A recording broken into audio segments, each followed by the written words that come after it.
Olá, pessoal, vamos dar início aí ao nosso curso da Legislação Tributária do Estado do Rio de Janeiro. Você que vai fazer o concurso de auditor fiscal do Rio de Janeiro está esperando com ansiedade essa nossa turma e a gente já tem aqui os nossos queridos alunos. Então, você que quer ser auditor, quer ser auditora do Estado do Rio de Janeiro, seja muito bem-vindo, né? Professor Tudão, professor Wilson Cortez.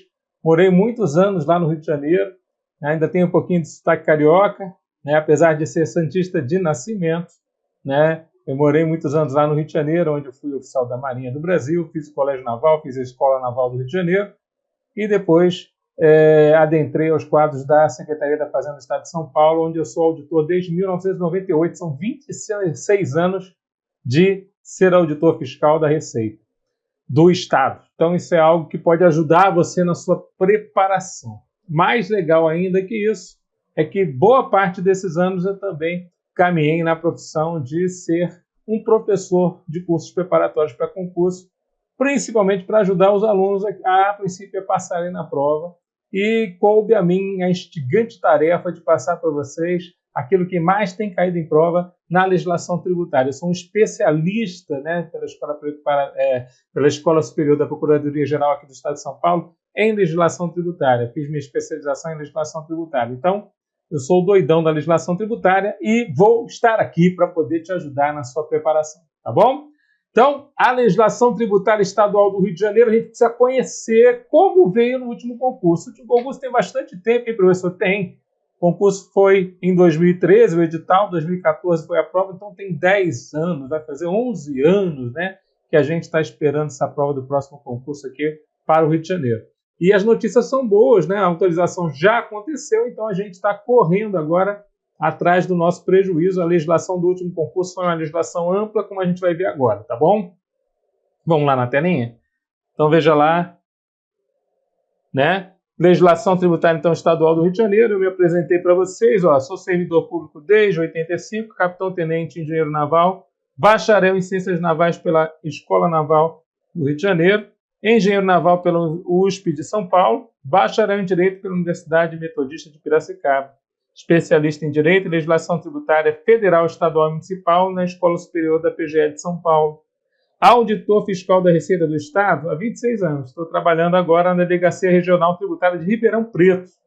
Você me encontra lá no blog do tudão.com.br, @professor_tudão. Estou fazendo um site aí, né? Logo vocês vão ver o site, né? www.professortudão.com.br.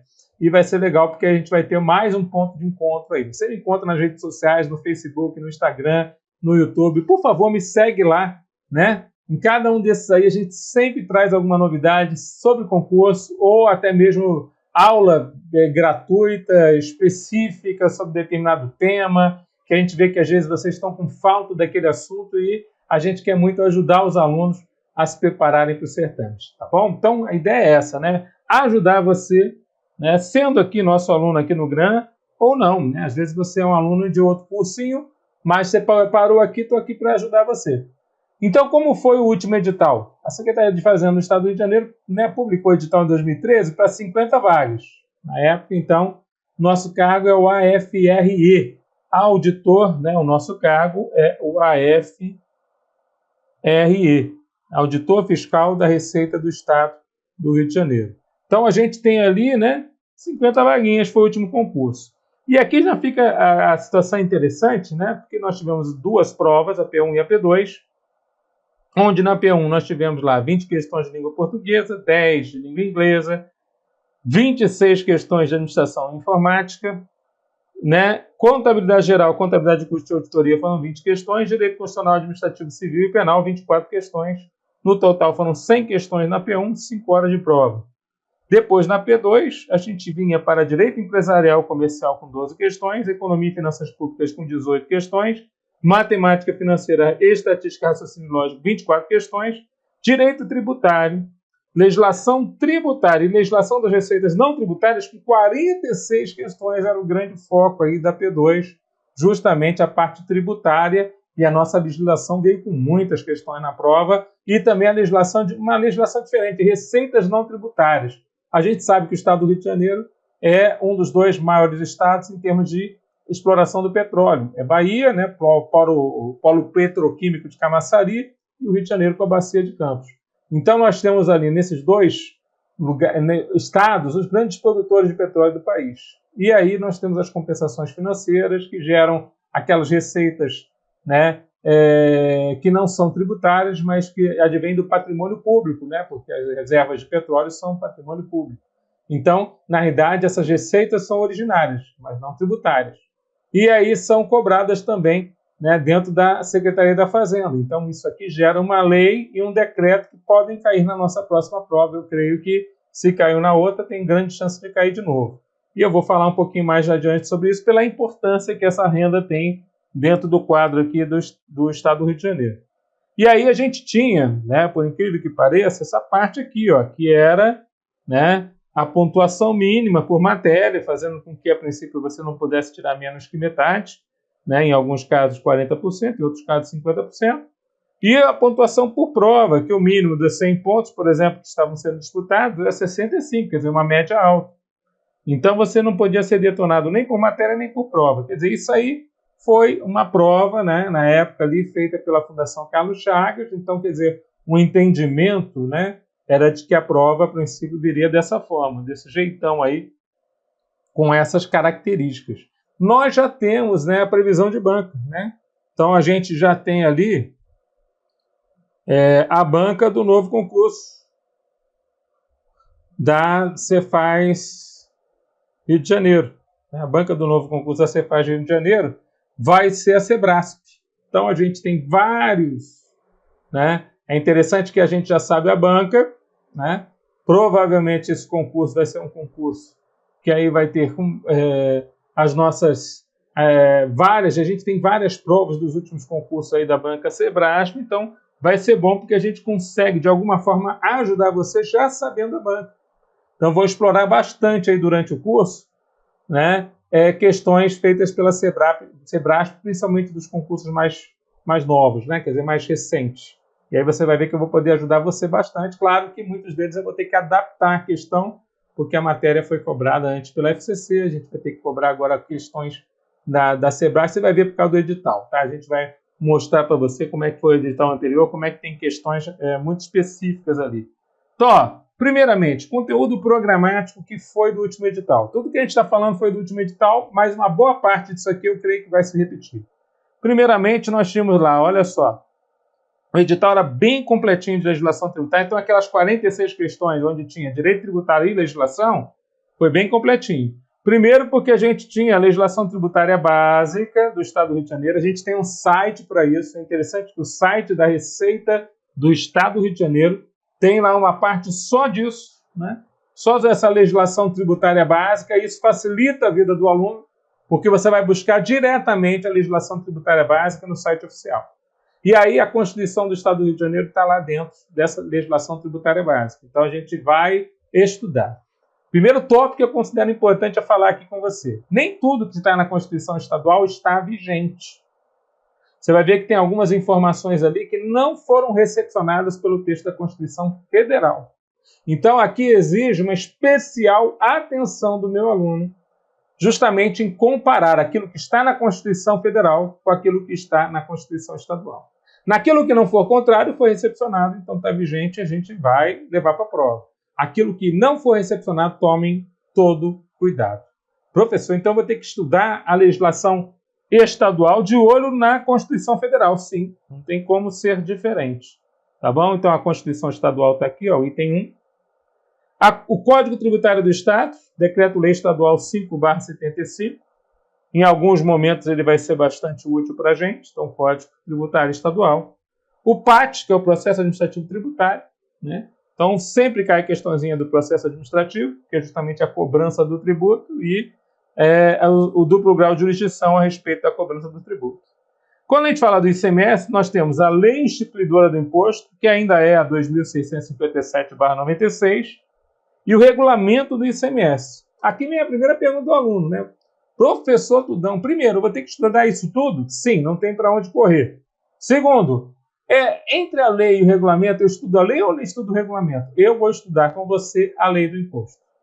Como tem bastante matéria, bastante conteúdo para cair na prova, eu creio que se você estudar assim, já a lei, você está alcançando ali 90% da matéria em termos do ICMS. O regulamento ele acaba sendo interessante para aquilo que, a princípio, ele complementa a lei. Mas a maior parte das questões que caem na prova são justamente da lei, né? A lei já responde a questão. Professor, você já viu prova que caiu o regulamento e não a lei especificamente? Ou seja, algo que estava no regulamento não estava na lei? Já vi, mas é bem raro. Por isso, quando você tem muita matéria, se dá para enxugar, nós vamos enxugar, é o que vai acontecer. Eu vou estudar com você a lei do ICMS. Se alguma coisa no regulamento eu achar interessante, eu vou trazer para você. Mas só o algo a mais. Não vou estudar de novo o regulamento todo do imposto. Tá bom? Agora, tem uma parte do regulamento que eu vou estudar com certeza, que é a parte que detalha a substituição tributária. Os livros 2 e 4 do regulamento do ICMS. Então, essa parte eu vou, a princípio, dar uma atenção especial. Nós temos a resolução do Cefaz 537 de 2012. Nós temos uma obrigação acessória importantíssima, que é o cadastro de contribuintes, também com a resolução do CEF 2861/97, e o parcelamento de crédito tributário do Estado do Rio de Janeiro através do decreto estadual 44007/2012. Algum desses decretos, se for revogado, a gente vai estudar o que, a princípio, o revogou, né? Quer dizer, aquilo que foi trazido de nova legislação. Aliás, toda a legislação aqui a gente está fazendo atualizada. Estou gravando o curso agora, quer dizer, está tudo atualizadinho, pelo menos até o final do mês 9 de 2024, você está com esse curso extremamente atualizado, que é quando eu estou gravando aqui para você. Então, tudo que tem aqui de legislação que eu estou falando aqui para você, eu vou pegar a mais atualizada. Tá legal? Então, você vai estar com a legislação atualizada. Lembra que eu falei para vocês, vou até botar em outra cor aqui, ó, a respeito do site? Então, o site lá da Fazenda do Rio de Janeiro, da Secretaria da Fazenda, que traz a legislação tributária básica, já é assim, escrito, ó, legislação.fazenda.gov.br/início/tributária básica. Então, você tem a legislação toda lá, atualizadíssima até 2024, final de 2024. Tá bom? Bom, ainda no conteúdo programático da nossa legislação tributária, a gente vai estudar os outros impostos estaduais. Então, você vai estudar o IPVA, através da lei do imposto, o ITCMD, através da lei do imposto. Então, além do IPVA, a lei do ITCMD, nós vamos estudar também. Aí tem uma parte que é só a legislação tributária federal. Eu acho muito legal, porque às vezes essa parte está, dependendo até da banca que vai ser, né, que é a banca SESC, essa parte está lá em direito tributário. Às vezes ela está em legislação. Para mim, isso aqui é pura legislação, porque são as leis gerais que tratam a respeito do ICMS para todos os estados. Então, por exemplo, a Lei Candir, que é a lei geral, que é a Lei Complementar Federal número 87/96. A Lei Complementar Federal 24/75, que fala da concessão e revogação de benefícios e incentivos fiscais quanto ao ICMS. Aqui eu acrescentaria a Lei Complementar 160/2017, que fala da remissão ou perdão de dívidas a respeito de concessão de benefícios fiscais e incentivos fiscais. Isso tem caído na maioria das provas do concurso. Na época em que foi feito o último concurso, foi em 2013, não existia essa lei. Né? Nós temos a lista de serviços, que é os serviços que a princípio são tributados pelo ISSQN, mas tem a tal da zona cinzenta, que a princípio preocupa os alunos. E essa zona cinzenta, eu tenho um vídeo muito legal sobre a zona cinzenta, eu acho que eu fiz esse vídeo para o concurso da Cefaz Minas Gerais, mas eu postei esse vídeo no meu canal do YouTube. Então, você quer saber hoje, atualizar, quais são os serviços que podem ser tributados pelo ICMS dos estados, ora podem ser tributados pelo ISS dos municípios, ora, às vezes, são tributados pelos dois. Zona cinzenta. Eu tenho um vídeo que, se você entrar no meu canal do YouTube, Professor Tudão, você vai, a princípio, clicar lá e buscar lá, fazer uma busquinha na lupa lá, zona cinzenta. Você vai ver uma nuvem e de um lado o ISS e do outro lado o ICMS. É isso aí, meu querido. Vê esse vídeo, anota tudo porque ele completa o nosso assunto. E está de graça lá na internet para você. A lei geral também estaria, né, dentro do nosso edital. Veja, eu não me preocupo com essa parte aqui, porque tudo isso aí eu já gravei aqui para o GRAM para vocês. Então, para o Gran Curso a gente tem a legislação federal para todos os estados, né? Inclusive a Lei Complementar 160 está gravada para vocês. E também nós temos a lei geral, né? O Estatuto Nacional da Microempresa e da Empresa de Pequeno Porte, dado pela Lei Complementar Federal 123/2006. Então essa aqui é a nossa lei geral. Aí a Lei Estadual 5147/2007. E aí teríamos aí as legislações diversas, né? O Fundo Estadual de Combate à Pobreza e Desigualdade Social, o famoso FICEP, aqui do nosso estado. Também teríamos aí estudo de alguns ajustes CINEF, Sistema Integrado de Informações Econômico-Fiscais, o 7/2005, e resoluções sobre a nota fiscal eletrônica. O 2/2009, o ajuste CINEF, de escrituração fiscal digital, a EFD, ICMS e PI. E ainda teria a possibilidade de cair cálculo prático de impostos estaduais e casos práticos de identificação do sujeito passivo no cálculo do imposto em infrações, e seja na ICMS normal ou na substituição tributária. Veja que o curso deve ser bem completo para a gente atender todo um edital como esse. Ah, professor Tudão, você acha que o edital aqui da SESP vai sair diferente? Bom, eu vou para cima das leis do tributo. Isso vai ter que aparecer na prova. E depois, aí, né, dando tempo para a gente vai em cima dos outros detalhes ali. Vamos colocando tudo ali para a gente conseguir. Se aparecer algo novo, a gente grava para você. Tá bom? Então, se aparecer algo novo, nós vamos gravar para você sem problemas. E para completar essa disciplina, apareceu na época do concurso em 2013 essa outra parte, que assustou os alunos, mas não tem que assustar não, que são as receitas não tributárias, que são os royalties do petróleo. Então, a legislação das receitas não tributárias do Estado do Rio de Janeiro. E aí você tinha lá acompanhamento e fiscalização das compensações e das participações financeiras previstas no artigo 20, parágrafo 1º da Constituição da República Federativa do Brasil. Aí nós temos a lei estadual e o decreto estadual a respeito disso, e a lei sobre o parcelamento de créditos não tributários no Estado do Rio de Janeiro. Veja que foi bem completo o conteúdo do edital a respeito da legislação tributária. Talvez um dos mais completos que eu já vi, né? Claro que sempre tem a possibilidade de ter um mais completo, mas esse foi bem completo. Por isso eu quero uma especial atenção do meu querido aluno, para que a gente possa já começar com o pé direito, entendendo que a nossa legislação, eu vou estar sempre preocupado com você em dizer aonde o avaliador pode cobrar mais questões, aonde você pode, a princípio, ter uma dificuldade maior, e eu quero ajudar você nesse caminho. Pode ser? Você vai pegar na mão do Tudão e a gente vai junto? Então, se você está estudando agora comigo, tira uma fotinho, manda lá para o nosso Instagram, dizendo: Tudão, eu estou contigo no Ave, nós vamos invadir o estado do Rio de Janeiro. Então, para isso, eu quero ver você na Praia do Leblon, na Praia da Barra da Tijuca, lá no Recreio dos Bandeirantes, ou mesmo em Copacabana, no nosso famoso calçadão, você metendo bronca, né, fiscalizando a água de coco. Brincando com você, mas é trazer à memória aquilo que nos traz a esperança. Pessoal, uma prainha sempre vai bem. Então, você que quer ser um auditor fiscal do Rio de Janeiro, uma auditora fiscal do Rio de Janeiro, seja muito bem-vindo. Então, esse é o nosso conteúdo. Então, eu creio que mesmo sendo a Banca CESP, não mais a FCC, como foi no concurso passado, nós temos grandes chances de estar atingindo o conteúdo da próxima prova, conforme a gente está fazendo a nossa aula antes de sair o edital. Tá bom? Então, existe uma preocupação do professor quanto a isso também. Tá legal? Bom, vamos começar. Vamos nos inteirar a respeito do primeiro assunto.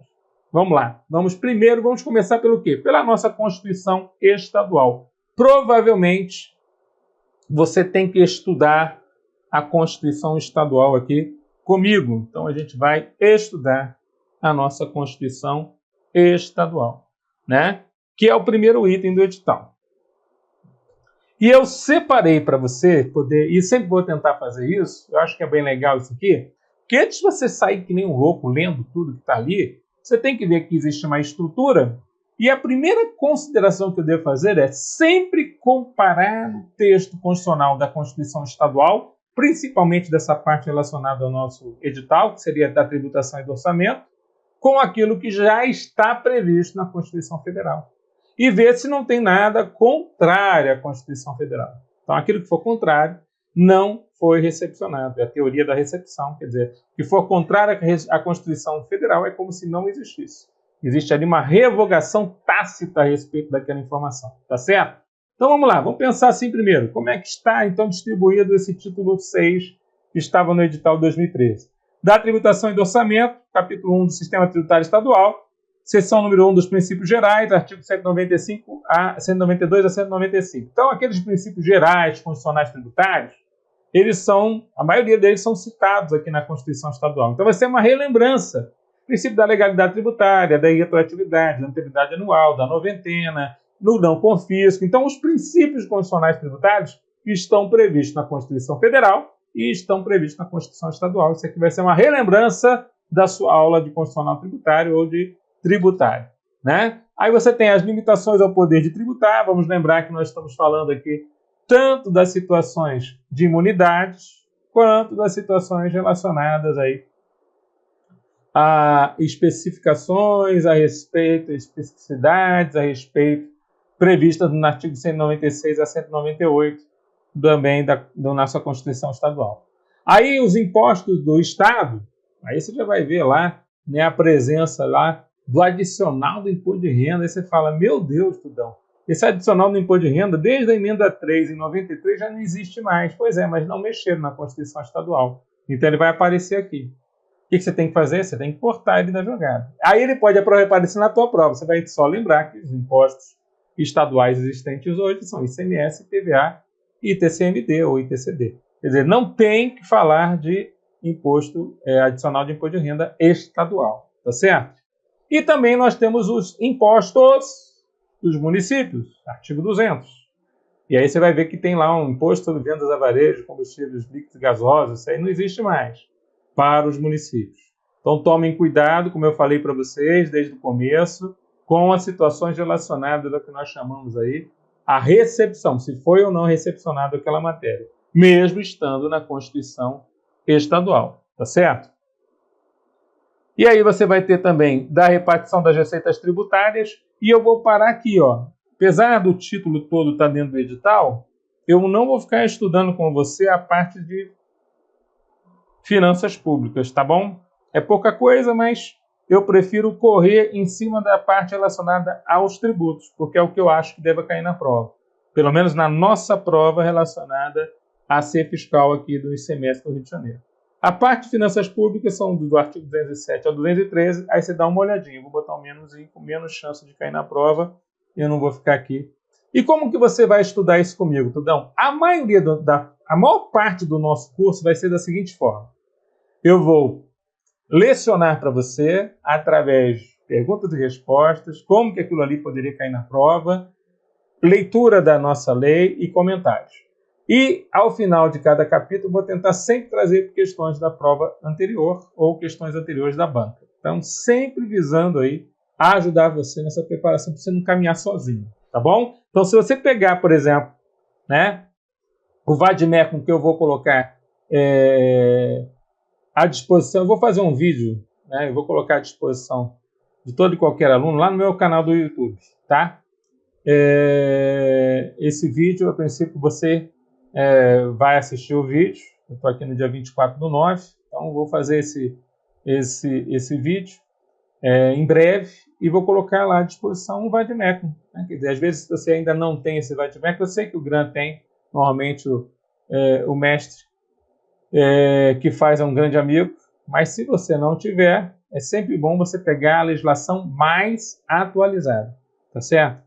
Porque às vezes você pega algum vademecum que não teve uma atenção específica com a legislação mais atualizada, e aí você tem dor de cabeça, e eu não quero que o meu aluno tenha dor de cabeça, tá bom? Então, se você pegar, por exemplo, tudo que está aí na legislação básica, que eu citei agora há pouco, botar lá no teu material, está tudo certinho? Beleza, já está ótimo. Você já vai ter um excelente material para você poder dar um gás ali, tá bom? Fechou? Beleza, já sabemos como é que vai cair? Então tá bom. Constituição Estadual na veia? Vamos começar a estudar a Constituição? Então vamos lá para a nossa Constituição Estadual. Ó, vou lá para o título 6 da Tributação e do Orçamento, conforme o último edital, capítulo 1 do Sistema Tributário do Estado. Princípios gerais. Artigo 192, o Sistema Tributário Estadual será regulado pelo disposto na Constituição da República e em leis complementares federais, nesta Constituição Estadual, leis estaduais complementares e ordinárias. Então, na verdade, para regular o assunto do nosso sistema tributário do Estado do Rio de Janeiro, eu preciso da Constituição Federal, das leis complementares que a gente até citou no edital aí, que são leis gerais a respeito do ICMS, das leis estaduais, aí podem ser complementares ordinárias. Então a gente fecha o assunto, traz todo o conteúdo aqui para a gente poder aprender e levar para a prova, né? São baseados nestes itens. Aí ele fala assim, ó, o Estado e os municípios balizarão a sua ação no campo da tributação pelo princípio da justiça fiscal e pela utilização dos mecanismos tributários prioritariamente como instrumento de realização social através do fomento da atividade econômica e da coibição de práticas especulativas e de distorções do mercado. Olha só que interessante, assuntos relacionados aqui ao tema aqui, né, da tributação. Então ele fala, nós vamos usar o mecanismo tributário para instrumento de realização social, ou seja, praticamente a gente vai trabalhar na justiça social, fomentando a atividade econômica, ou seja, vamos priorizar aí o fomento da atividade econômica, então o tributo não pode ser um tributo extremamente alto, porque você acaba coibindo a atividade econômica, coibindo práticas especulativas, então especulação de mercado, distorções do mercado, né? Aquela história, por exemplo, de uma empresa, né, fazer lá um monopólio e ela mesma controlar todo o preço a respeito daquele determinado produto, aquilo pode, né? Então, tudo isso está relacionado aqui no artigo 193. Não há problema algum. Naquilo que eu for marcando aí com amarelinho, não há problema algum. Acho até interessante a gente saber que existe essa previsão aqui na nossa Constituição Estadual, que é diferenciada em relação à Constituição Federal. Quer dizer, é uma linha de diretriz para o Estado do Rio de Janeiro. O Estado e os municípios poderão instituir os seguintes tributos. Então, a gente vai ver que nós temos alguns tributos aqui que são de competência comum. Lembra lá da direito tributário? Competência comum é aquele tributo que pode ser criado tanto pelo Estado, quanto pelo município, quanto pela União. É o caso da contribuição melhoria. Quem fizer a obra pública, que decorrer a valorização imobiliária, é que pode cobrar a contribuição. O nosso faturador é a valorização imobiliária decorrente da obra pública. Lembra disso? Então, quem fizer a obra pública, né, vai ter já essa situação. Taxas em razão do exercício do poder de polícia ou pela utilização efetiva ou potencial de serviços públicos de sua atribuição, específicos e divisíveis, prestados ao contribuinte ou postos à sua disposição. Então, a taxa de polícia e a taxa de serviço também vão ser cobradas de forma comum, por isso é um tributo de competência comum, sendo que quem vai poder cobrar a taxa de determinado assunto vai ser justamente aquele ente político que pode trabalhar aquele determinado serviço. Então, quanto ao alvará de porte de arma, só o Estado pode cobrar, porque a parte de polícia ficou com caráter estadual. Outros assuntos são relacionados à União. Outros assuntos que são de caráter local são relacionados aos municípios, de acordo com o artigo 30 e 31 da Constituição Federal. Então, as taxas têm essa competência comum, mas de acordo com o serviço, cada ente vai poder contributar. Imposto de sua competência, aqui a competência é privativa. Né? Coloca aí, ó. Competência privativa. Por quê? Porque está descrita na Constituição Federal quais são os impostos a serem cobrados pelo Estado do Rio de Janeiro, quais são os impostos a serem cobrados, por exemplo, pelo município do Rio de Janeiro. Então, tem os estaduais e os municipais. Tá certo? Agora, a gente tem algumas regras interessantes aqui que está citado aqui no artigo 194. Sempre que possível, os impostos terão caráter pessoal. É o princípio da pessoalidade dos impostos, sendo graduado segundo a capacidade econômica do contribuinte, ou seja, cada um deles tem sua capacidade econômica, então a gente vai graduar a tributação de acordo com a sua capacidade de pagamento, facultar a administração tributária especialmente para conferir a efetividade desses objetivos, identificar e respeitar os direitos individuais e nos termos da lei, o patrimônio, os rendimentos e atividades econômicas do contribuinte. Vamos lembrar aqui que isso tudo você já conhece, por isso que eu não preciso dar uma nova aula para você de direito tributário. Você já estudou isso, né, no artigo 145, parágrafo 1º da Constituição Federal. Esse está aí o princípio da pessoalidade dos impostos, o princípio da capacidade econômica ou contributiva do sujeito passivo, isso tudo, a princípio, leva-se em consideração. Tanto é que o parágrafo 2º, que fala que a taxa não pode ter fato tirador da base de cálculo de impostos, o fato tirador está lá na CTN, base de cálculo está aqui na Constituição Estadual e na Federal. Então, na idade, é vedar o bis in idem, né, Então é vedado o bis in idem, ou a bitributação, entre taxa e imposto. Então a vedação do bis in idem ou bitributação entre taxa e imposto. Vedado, bis in idem e bitributação. O Estado pode, mediante convênio com o município, coordenar e unificar os serviços de fiscalização e arrecadação de tributos, bem como delegar à União e a outros estados ou municípios, ou deles receber encargos de administração tributária. Olha só que interessante, né? Isso aqui é algo a mais, né? Basta um convênio administrativo entre o Estado do Rio de Janeiro, por exemplo, e o município de Niterói, que ele pode, a princípio, coordenar e unificar serviços de fiscalização e arrecadação de tributos. Isso é muito legal, né? Porque justamente esses convênios administrativos são previstos lá no Código Tributário Nacional, no artigo 199, né, artigo 200, e a princípio a gente traz aqui que esse convênio já é citado aqui na nossa Constituição Estadual. E por último, para a gente fechar a nossa aula, nenhuma taxa, à exceção das decorrentes do exercício do poder de polícia, poderá ser aplicada em despesas estranhas aos serviços aos quais foi criada. Então, taxa de serviços vai ser sempre cobrada porque o serviço está sendo realizado. A taxa pelo poder de polícia, ela pode ter alguma situação diferente daquela que o serviço vai ser realizado. Né? Então, o poder de polícia, que é justamente o poder de fiscalização sobre uma determinada área, lei do silêncio, situação de outdoor nas ruas, tudo isso, a princípio, tem uma tributação específica. No caso dos estados, por exemplo, o alvará para porte de arma é uma tributação pelo exercício do poder de polícia, quer dizer, não é qualquer pessoa que pode portar o armamento. Aí sempre vem a pergunta do aluno: professor, eu quero ser um auditor fiscal armado, posso? Você tem autorização, nós temos lei estadual tratando a respeito do assunto. Não se preocupe se você quiser ser um cara que ande armado. Só que eu aconselho você, está aqui um capitão-tenente, fuzileiro naval da Marinha do Brasil, né, que atirei com todos os armamentos que a Marinha tinha na época que nós estávamos lá na ativa, e eu digo para você que a arma tem que ser bem treinada, você tem que estar bem, a princípio, mentalmente treinado, para você não fazer besteira com ela. Então, se você não tem esse treinamento, meu querido, tome cuidado com o armamento. Tá bom? Vamos lá, continuar na telinha. Com aquelas características de comparar sempre a Constituição Estadual com a Constituição Federal. A competência tributária do Estado e dos municípios é exercida sobre a área dos respectivos territórios. Então, o Estado do Rio de Janeiro, municípios cariocas, Campos, dos Goitacazes, né, município de Niterói, São João do Meriti, e assim vai. Incluídos nesses as projeções aérea e marítima de sua área continental, especialmente as correspondentes à parte da plataforma continental, do mar territorial e da zona econômica exclusiva. Né? Nós temos aí a ZEE, mar territorial, plataforma continental. Vamos lembrar da exploração de petróleo, né? Que acaba tornando bastante importante aí as situações relacionadas à tributação. O Estado poderá firmar convênios com os municípios, incumbindo estes de prestar informações e coligir dados, em especial relacionados com o trânsito de mercadorias ou produtos, com vista a resguardar o efetivo ingresso de tributos estaduais, dos quais tenham participação.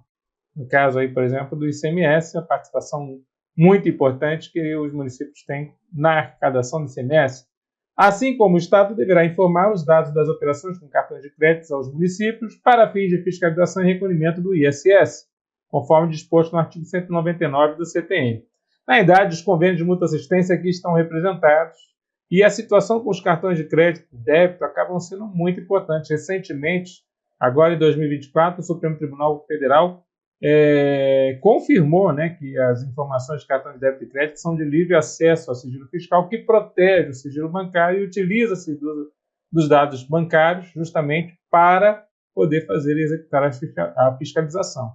E realmente é muito interessante, porque quando, por exemplo, fiscalizamos uma microempresa ou uma empresa de pequeno porte quanto ao ICMS, e a empresa também é contribuinte do ISS, então, além disso, ela vai ter que pagar imposto de renda da pessoa jurídica, vai ter que pagar PIS, PASEP e COFINS, quer dizer, então, de alguma forma, essa empresa vai estar relacionada a essa tributação, né? Então, você fiscaliza uma coisa, mas no final das contas, outros tributos, até federais e municipais, poderão ser cobrados também naquela situação.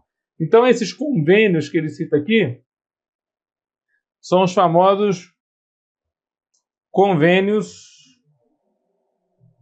de mútua assistência. aqueles previstos lá no artigo 199 lá do Código Tributário Nacional. A disponibilização das informações para os municípios ocorrerá mensalmente de forma continuada, seja por meio eletrônico, contendo o rol de todas as operações com cartão de débito e crédito ocorridas em seus respectivos territórios no período do mês anterior. Deverá a relação explicitar em cada administrador de cartão o nome dos vendedores de mercadorias e ou serviços e os valores das operações discriminadas.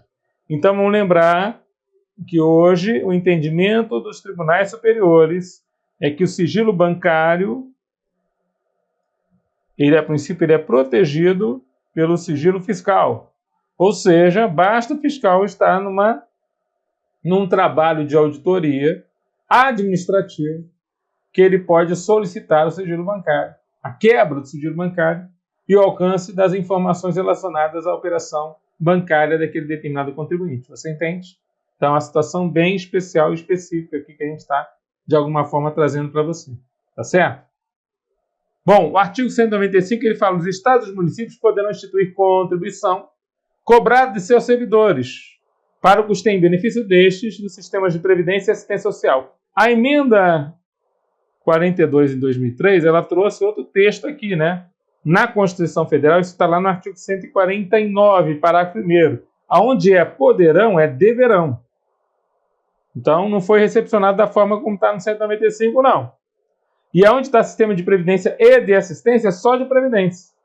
Então, o que acontece? A contribuição previdenciária a cargo dos servidores públicos estaduais e municipais, ela é de caráter hoje obrigatória. Tanto é que você vai pagar, sendo servidor público aqui do Estado, virando um auditor, uma auditora fiscal aqui do Estado, você vai pagar de forma obrigatória a contribuição previdenciária. Não tem como fugir disso. Tá certo? Então, guarda essa informação aí. Bom, fechamos, então, aquela primeira parte a respeito dos princípios constitucionais tributários, né? Aliás, primeira parte é princípios gerais a respeito da tributação e orçamento no Brasil. E, no caso, aqui no estado, né, do Rio de Janeiro. Agora a gente vai falar da limitação ao poder tributário. E aqui, sim, nós temos mais princípios constitucionais tributários: legalidade, retroatividade, né, equidade, ou o princípio da igualdade tributária. A gente vai comentar aqui rapidamente, mas a gente vai relembrar uma aula de tributário, não é verdade? Então, o artigo 196 nos lembra o artigo 150 lá da Constituição Federal. Sem prejuízo de outras garantias asseguradas ao contribuinte, é vedado ao Estado e aos municípios exigir aumentar tributos sem lei que o estabeleça. Princípio da legalidade tributária. Então, só pode aumentar ou instituir tributo mediante lei. Só para majorar é que tem exceções. Instituir tratamento desigual entre contribuintes que se encontram em situação equivalente, então é vedado também. Proibida qualquer distinção em razão de ocupação profissional ou função por eles exercida, independentemente da denominação jurídica dos rendimentos e títulos e direitos. Então, esse instituir tratamento desigual é o princípio da isonomia tributária.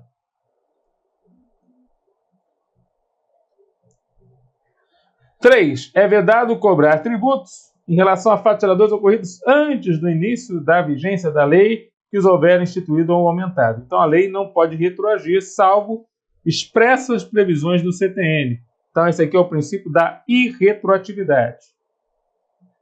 A lei tributária não retroage. Irretroatividade.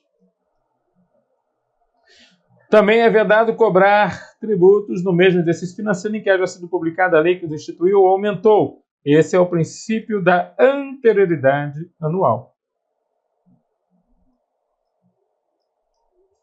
Ou seja, só posso cobrar o tributo se a lei foi publicada num determinado ano, a partir de 1º de janeiro do exercício seguinte, que é o princípio também da não surpresa tributária. E também é vedado cobrar tributo antes de decorridos 90 dias da data em que haja sido publicada a lei que os instituiu, aumentou, observado disposto na linha B. Então aqui a gente tem a anterioridade nonagesimal, ou também conhecida como a noventena tributária.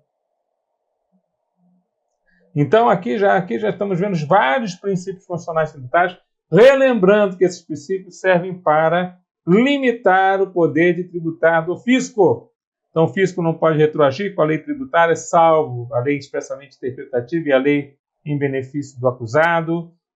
A anterioridade anual obriga só a cobrar tributos no exercício seguinte, aquele que foi publicado a lei instituidora majoradora do tributo. A noventena espera 90 dias da publicação da lei para poder gerar efeitos. São leis que tratam a respeito da eficácia tributária, geração de efeitos. Bom, mas também o tributo não pode ter efeito de confisco. O que significa, Tudão? O confisco. Confisco significa a retirada de toda a riqueza do sujeito passivo. Então, toda a riqueza lhe é retirada, esse é o efeito confiscatório. O princípio do não confisco é você não poder retirar toda a riqueza do sujeito passivo. Tá certo? Bom, também é vedado aos entes tributantes estabelecer limitações ao tráfego de pessoas ou bens por meio de tributos interestaduais, intermunicipais ou quaisquer outros. E a única exceção à vedação da limitação do tráfego é a cobrança de pedágio. Então, o pedágio é autorizado, mesmo aquele que seja cobrado municipalmente, né, pela utilização de vias conservadas pelo poder público. E esse pedágio é uma exceção ao princípio do ir e vir, né, a limitação ao tráfego de pessoas ou bens. Bom, aí começam algumas situações que a própria Constituição Federal, por estar na Constituição Federal, são consideradas imunidades. Tá? Então, a imunidade é uma não incidência que é qualificada, ou seja, prevista na Constituição Federal. Vou falar de novo. A imunidade é uma não incidência prevista na Constituição Federal. Então, a gente vai tratar a respeito destas imunidades. Então, é vedado instituir impostos sobre patrimônio, renda ou serviços um dos outros, de estados ou da União Federal. Então, quer dizer, você não pode, o Estado do Rio de Janeiro não pode instituir imposto sobre o serviço, no caso do ICMS, prestado por outro Estado, ou pela União, ou pelo próprio município. Não pode cobrar sobre tributação, por exemplo, sobre a transmissão causa-morte para o ente político. Então, são essas as situações relacionadas a patrimônio, renda ou serviço, são imunidades tributárias. Essa é conhecida como a famosa imunidade recíproca. Ou seja, os entes tributantes entre si não se tributam quando o assunto é imposto sobre patrimônio, renda ou serviço. Templos de qualquer culto. Aí você vai ver um monte de vermelhinho aí. Eu fiz questão de manter, porque, como eu falei para você, eu peguei esse material do site oficial da Fazenda Pública do Estado do Rio de Janeiro. Então, eu creio que pode ser que alguma dessas situações que eu vou apresentar agora para você se tornem pegadinhas de prova. Não estão na lei ou na Constituição. Na verdade, são comentários que o próprio legislador coloca na Constituição do Estado. Então, deixa ali, né? Vai que cai numa prova discursiva, alguma coisa a respeito, porque templo de qualquer culto sempre tem alguma coisinha para a gente poder falar a respeito dele, né? Então, veja lá. Nós sabemos que os templos de qualquer culto são também imunes a imposto ao patrimônio e renda do serviço. Só que ele fala assim, ó. Essa linha, a linha B, foi regulamentada pela Lei 3266 de 99, que proíbe a cobrança do ICMS nas contas de serviços públicos, por exemplo, água e luz, estaduais a igrejas e templos de qualquer culto. Então, além da imunidade recíproca, estaria o templo alcançado pela proibição de cobrança, por exemplo, do ICMS na conta de água e luz, por exemplo. Perdão. Já a Lei 3627, né, que alterou a Lei 3266, proíbe a cobrança de ICMS nas contas de serviços públicos estaduais e igrejas e templos. Então, aqui entrou no assunto também o nome igreja, não somente o templo. Já a Lei 3863, de 2002, alterou o artigo 1º, e a Lei 4138, de 2003, autorizou o Poder Executivo a conceder isenção do pagamento, também agora de taxa de preservação e extinção de incêndio, para as igrejas e templos. Então, na verdade, foi se estendendo. Veja, a imunidade é só para impostos sobre patrimônio, renda e serviços. Então, ICMS na conta de luz, ICMS na conta d'água, estaria imune, então, ao tributo. Né? No caso aí, por ser o imposto, né? Então a gente poderia falar de imunidade. Mas, veja, não seria tão claro essa imunidade, porque não é um serviço que está sendo prestado pelo ente político, mas um serviço que está sendo prestado por uma concessionária, uma permissionária, e que o ente político aí seria o contribuinte do imposto. Então, seria uma situação interessante aqui, tem o contribuinte de fato, o contribuinte de direito ali, e o ICMS seria cobrado do usuário final deste serviço de iluminação, por exemplo, serviço de água. Agora, então, né, é uma coisa diferente. Agora, quando você fala, eu vou dar uma isenção de uma taxa de preservação e extinção de incêndio para igrejas e templos aqui no estado. Isso aí não tem nada a ver com imunidade, né? Então, o próprio nome já diz, eu estou falando de taxa, se o ente político quiser não cobrar, então ele cria uma lei isentiva. Então, ele criou uma lei isentiva a respeito para desonerar ainda, né, os tempos de qualquer culto, deste tipo de cobrança. Tá certo? Bom, veja que continua aí os vermelhinhos aparecendo. Veja lá, outra imunidade é a imunidade das pessoas jurídicas de direito privado. Então, por exemplo, é vedado instituir impostos sobre patrimônio, renda ou serviços dos partidos políticos, inclusive suas fundações, das entidades sindicais de trabalhadores, instituições de educação e assistência social, sem finalidade lucrativa, atendidos os requisitos da lei. Então entrou aqui uma galera, patrimônio, renda, serviço, entrou partido político, fundação partidária, sindicato trabalhador, instituição de educação e assistência, sem finalidade lucrativa. Todo mundo aqui estaria lá no artigo 150, inciso 6, a linha C da Constituição Federal. Então aqui, de novo, a gente coloca essa situação relacionada à imunidade. São imunes. Bom, livros, jornais, periódicos, papel destinado à impressão de livro, jornal e periódico também estão amparados por imunidade. Então, são imunes e é uma imunidade quanto ao objeto, que é o livro, o papel destinado à impressão. Então, imunidade objetiva. E veículos de radiodifusão. Aqui ficou estranho esse texto, né? Porque ele botou aqui veículos de radiodifusão. E o que significa isso?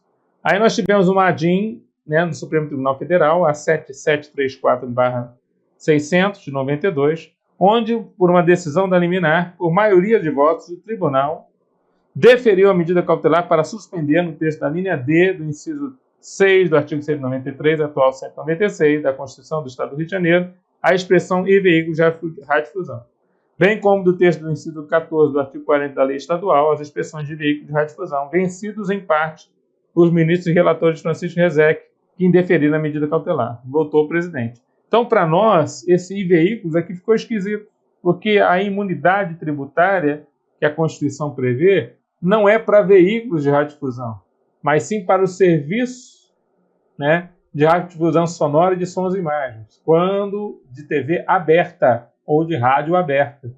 Então ficou esquisito esse texto aqui, o Supremo Tribunal Federal entendeu que isso aqui poderia alcançar, por exemplo, o IPVA do veículo. E não tem nada a ver. Ele tem que pagar tributo como qualquer outro veículo automotor. Então, fechou aqui, né? Então essa situação aqui, nós temos uma situação onde está escrito veículo de radiodifusão, mas de acordo com o Tribunal Superior, o Supremo Tribunal Federal, é como se não estivesse escrito. E ele ainda fala mais, né? Na ação direta de inconstitucionalidade, Constituição do Estado do Rio de Janeiro, artigo 196 atual, inciso 6, a linha D, e a Lei 1423 de 89 do mesmo Estado, artigo 40, inciso 14, extensão aos veículos de radiodifusão da unidade tributária prevista na Constituição Federal para livros, jornais, periódicos, papel destinado à sua impressão, relevância jurídica do pedido e perigo em mora caracterizados. Medida cautelar foi deferida para suspender ex nunc, ou seja, não retroage até o julgamento final da ação, a linha D, né, do artigo 193, inciso 6, da Constituição do Estado do Rio de Janeiro, e as expressões de veículos de radiodifusão também da Lei Fluminense. Então não teve jeito, quer dizer, essa história aí de tentar aumentar a situação na Constituição do próprio Estado, até mesmo da imunidade tributária, não deu efeito aqui no Estado do Rio de Janeiro, ou seja, foi considerado, né, irregular e, a princípio, foi considerado como se tivesse sido cortado da nossa lei. Bom, a vedação de que trata a linha A do inciso 6, ou seja, a imunidade recíproca, é extensiva a autarquias e às fundações públicas instituídas e mantidas pelo poder público no que se refere ao patrimônio, renda e serviços vinculados às suas finalidades essenciais ou às delas decorrentes. Então, é a imunidade recíproca extensiva.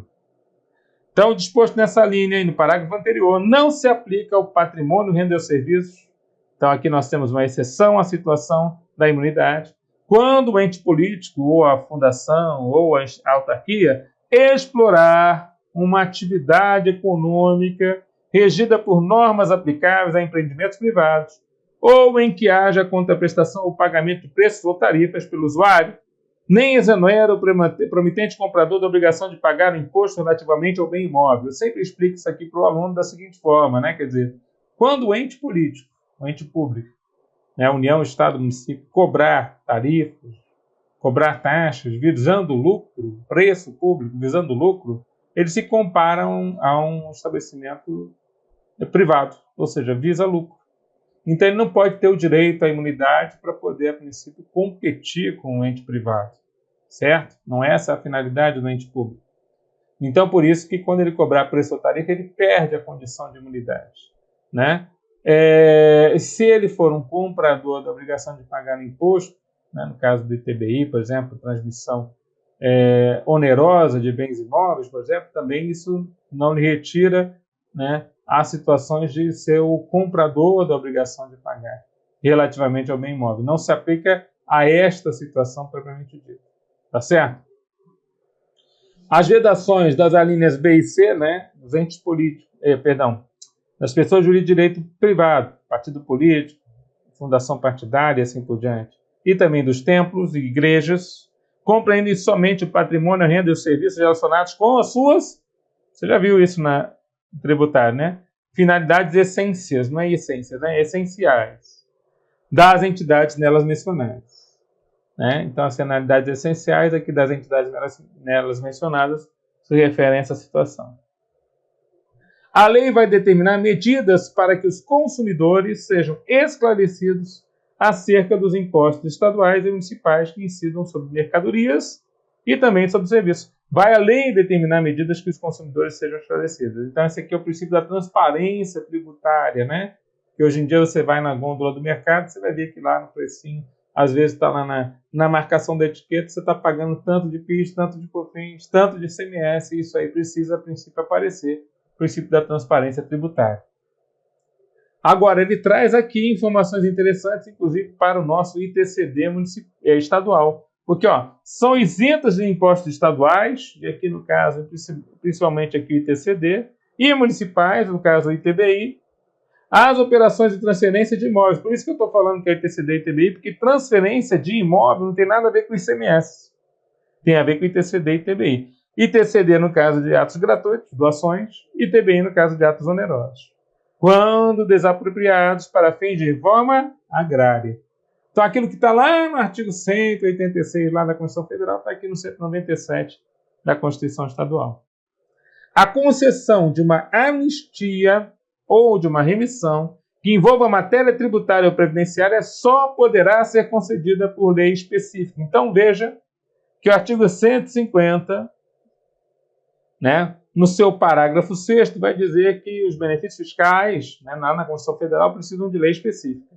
E aqui ele fala, né, 2 benefícios ele cita aqui: a anistia, que é o perdão da multa, e a remissão, que é o perdão da dívida, que envolva matéria tributária ou previdenciária, só poderá ser concedida por lei específica, estadual ou municipal. Então, está aqui a nossa necessidade de lei. O Supremo Tribunal Federal falou que essa lei pode ser meramente uma lei ordinária, ou seja, uma lei comum.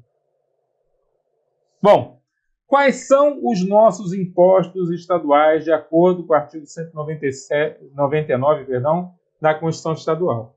Então, nós temos os nossos 3 impostos ali decorrentes e as suas leis instituidoras. Vamos lembrar, então, que o imposto sobre a transmissão estadual é o ITCD, Imposto sobre Transmissão, Causa-Mortes e Doações de quaisquer bens ou direitos. O Imposto Estadual sobre Circulação é o ICMS, Imposto sobre Operações de Circulação de Mercadorias e Prestação de Serviço de Transporte Interestadual e Intermunicipal de Comunicação, ainda que operações ou prestações se iniciem no exterior. E, finalmente, nós temos um único imposto sobre a propriedade estadual, que é o Imposto sobre a Propriedade de Veículos Automotores. Então, nós temos um imposto sobre a transmissão, um imposto sobre a circulação e um imposto sobre a propriedade. Tá certo? E esses impostos são citados aqui no 199. O ITCMD, Vou botar aqui a siglinha dele. Então, o ITCD ou ITCMD, né? Ou ITD, como eles chamam aqui no estado, ITD. Nós temos também o ICMS e nós temos aqui o nosso IPVA. Dá uma olhadinha ali que ele já fala, né, a respeito das situações aqui no nosso tributo. Né? O ITCD, com a lei 1427/89, o ICMS com a 2657/96 e o IPVA 2877/97. Então são esses os nossos impostos estaduais. E a partir então do artigo, né, 199, nós vamos citar um pouquinho mais a respeito dos impostos. Mas o que causa estranheza é o inciso 2. Eu até fiz questão de cortar, mas se você for pegar a Constituição Estadual do Estado do Rio de Janeiro, no site oficial do Estado, né, naquela legislação básica, você vai ver que o inciso 2 está lá vigente.